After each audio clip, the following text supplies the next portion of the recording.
Ce mercredi, des parents d'élèves ont manifesté pour la révision complète du décret inscription de Marie-Dominique Simonet. Depuis son application à la rentrée scolaire 2010-2011, ce décret est contesté par de nombreux parents pour plusieurs raisons. Le problème de ce décret, c'est qu'il chamboule complètement la continuité pédagogique. L'enseignement est un projet à long terme qui démarre de la première maternelle jusqu'à la rhétorique et la continuité de ce projet est détruite par le décret inscription. Avec le décret tel qu'on l'a mis en place aujourd'hui et avec les critères qui sont exprimés dans certaines grandes villes et principalement à Bruxelles, il y a des parents qui sont sur des files d'attente et puis il y a des parents qui ne reçoivent pas d'école et puis je dirais on se retrouve début septembre avec l'année passée 150 élèves sans école. Pour les parents, c'est surtout le calcul de l'indice composite en fonction de critères tels que la distance maison-école, l'immersion, qui pose un réel problème. Pour donner un exemple concret, l'indice composite par exemple tient compte d'un facteur géographique. Or, il faut savoir qu'une distance de 1 km ne représente pas du tout la même chose à Bruxelles et en Wallonie. Et malheureusement, il semblerait que certaines personnes, au niveau politique, n'aient pas tenu compte de ces différences.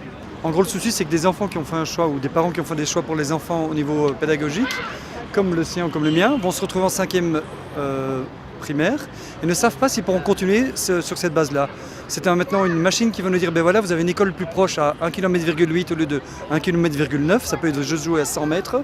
Et donc vos enfants arrêtent leur parcours pédagogique que vous avez choisi depuis 9 ans, 6 ans plus 3 ans de maternelle, et vont dans l'école du coin, à laquelle ils n'ont aucune affinité et aucun choix des parents. Ce qui est dommage et ce qui est en porte-à-faux par rapport au redoublement scolaire, dans la mesure où ce qu'on leur demande, c'est qu'il y ait justement un continuum pédagogique entre les primaires et le secondaire, pour que l'enfant puisse sereinement entamer ses secondaires. Aujourd'hui, la demande des parents est simple, rouvrir le dossier inscription afin de repenser le système. La meilleure solution, ce serait dans chaque commune qu'on ait une cartographie des places disponibles, que les parents sachent par école le nombre de places disponibles. On doit probablement, par pénurie d'écoles à Bruxelles, veiller à encadrer les inscriptions, mais je pense qu'il faut être assez imaginatif, assez créatif et on doit avoir l'ambition de faire quelque chose qui fonctionne mieux. On ne fait pas du shopping au niveau de l'enseignement, les parents ont un projet qui est vraiment bâti sur du long terme. Actuellement, aucune discussion n'est en cours avec la ministre, mais tous espèrent rapidement être entendus afin de mettre fin à une situation de stress tant pour les parents que pour les enfants.